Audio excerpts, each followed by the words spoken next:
Westeros' greatest horror story and mystery, a wildling town beyond the wall that was said to have been swallowed by hell itself. Its name? Hardhome. Never heard of it? Well, it's only been briefly mentioned in the book so far, but the legend goes that over 600 years before the current events in the series, there lived an established wildling settlement on the coast beyond the wall. One night, however, the buildings were set ablaze and its people butchered, the flames burning so high and bright that it could be seen from the wall, with ashes that ended up raining down across the haunted forest for months afterwards. The sailors that came by to investigate saw the horrifying remains: charred black trees, earth, buildings, and the bodies of its citizens either burned, violently torn apart, or floating bloated in the water. The most disturbing part, however, was the report of screams coming from the caves just above the town. But what went on that night? One day it was a quiet, unassuming place, and the next it's wiped off the map in the most nightmarish way possible. But wait, we know that Westeros can be a savage place. People die all the time, so what if Hardhome was just the victim of a particularly nasty raid from the people of Skagos, or even another wildling clan? But if that's the case, then how are they able to set such a small town ablaze with an unnaturally big and bright fire that could be seen from 300 kilometers away at the wall? That doesn't make sense. It had to be the work of something more than just a run-of-the-mill raiding party. Many fans have pointed the finger square in the face of the others for what took place, because they practically share a backyard with Hardhome, but the others in whites were said to have been sleeping for the last few thousand years, only popping up again just recently. How did they come out of hiding 600 years ago and cause such a massive event without anyone seeing them? That, and if the others had firepower like that, they would have used it to melt a hole in the wall centuries ago, not bother with a small place like Hardhome.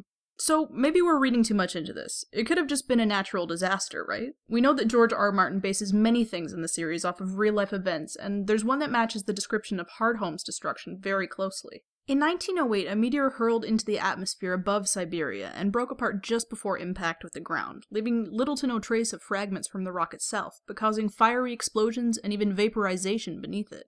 Another theory is that Hardhome is just simply volcanically active, one day blowing up beneath its citizens, and that the screams heard from the caves are actually some sort of routine build-up and release of pressure from deep below. And that would certainly explain the large amounts of ash as well. Now, I would be inclined to believe the theories of it just being a natural disaster, if it wasn't for something else that happened. One thing that has really struck me is how similar Hardhome's demise was to the great empire of Valyria's 200 years later, just on a much, much smaller scale. Both were said to be destroyed in an unspecific fiery cataclysm, leaving nothing but charred, haunted remains. But how could the events be connected? They happened on opposite sides of the world 200 years apart. Well, it might sound crazy, but hear me out on this. The Faceless Men are a group of assassins that nowadays are centered in Braavos, but they got their start as slaves working deep in the mines under Valyria.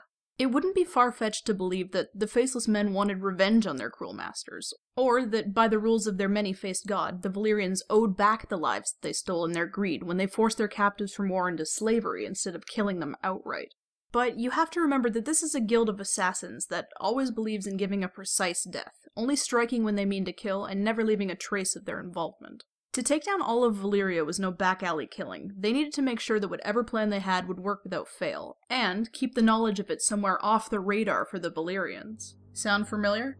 A remote location where the only people living there have no real method of communication with anyone, let alone Essos. Could it be that Hardhome wasn't the intended target at all, but just a means to an end? A stepping stone for the greater goal down the road of Valyria? The 200-year gap between the dates could have served as time spent planning and setting up their plans for their bigger target.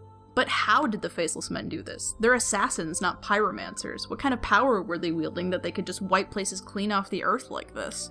Well, it's also the final key in linking these two together. The mines below Valyria and the screaming caves above Hardhome. The Valyrian slaves' lives were often plagued by monsters called fireworms, large, flightless dragons that could breathe fire and burrow effortlessly through rock and earth. If the Faceless Men were somehow able to harness these creatures, then what would happen if they let them loose on the places they wanted destroyed?